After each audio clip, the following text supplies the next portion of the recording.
नमस्कार. हिंगोली जिल्ह्यामध्ये 11 तारखेपासून पोलीस भरतीची प्रक्रिया सुरू आहे. प्रत्येक कॅन्डिडेटसाठी या भरतीमध्ये जे लांबून येत आहेत त्याच्यासाठी आपल्या अ, अ, नवीन पोलीस क्वार्टर्सजवळ एक कम्युनिटी हॉल आहे.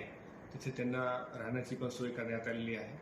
त्याच्यामुळे कुठल्याही कॅन्डिडेट्सला बाहेर रोडवर किंवा इतर ठिकाणी झोपण्याची गरज नाही आहे. त्या कम्युनिटी हॉलपासून भरती ग्राउंडवर आणण्यासाठी त्यांच्यासाठी व्हेकलची पण व्यवस्था करण्यात आलेली आहे.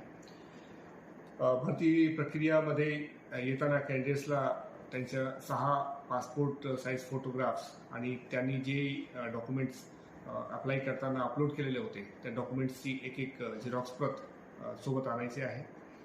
भरती प्रक्रिया पूर्णपणे पारदर्शकतेने पार पाडणार आहे. त्याच्यामध्ये टेक्नॉलॉजीचा पूर्ण प्रयोग करण्यात आलेला आहे. RFID CCTV कॅमेरे प्रत्येक ठिकाणी लावण्यात आलेले आहे.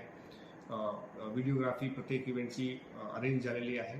त्याच्यामुळे कोणीही कुठलाही आमिषाला बळी पडू नये, कारण कुठल्याही अधिकारी किंवा कर्मचाऱ्याच्या ह्याच्यात पर्सनल हस्तक्षेप पॉसिबल नाही आहे.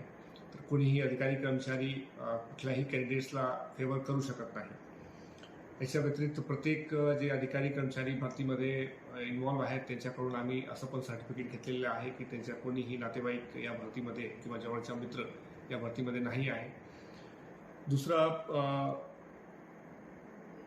आपल्याकडे तरीही जर कोणी या भरतीमध्ये अशा प्रकारचे प्रलोभन देत असेल तर त्यांनी खालील दिलेल्या नंबरवर तक्रार करून आम्हाला कळवा. त्या संबंधितावर कारवाई करण्यात येईल.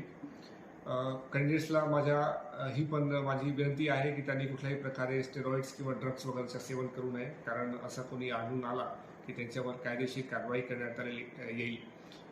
प्रत्येक ठिकाणी CCTV कॅमेरे आहेत आणि इव्हन बाथरूमला सुद्धा आमची प्रॉपर सिक्युरिटी मेजर्स घेण्यात आलेली आहे.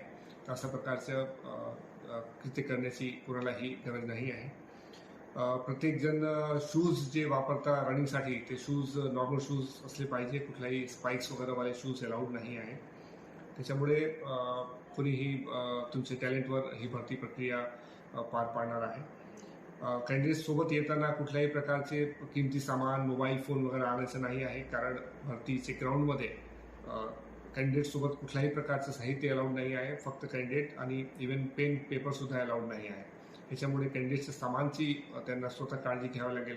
तिथून कुठलाही किमती सामान बॅग वगैरे आणण्याची गरज नाही आहे. प्रत्येक कॅन्डिडेट्सला माझ्यातर्फे खूप खूप शुभेच्छा आणि 11 तारखेला सकाळी 4 वाजता आम्ही भरती ग्राउंडवर तुमचे प्रतीक्षेत उभे राहणार.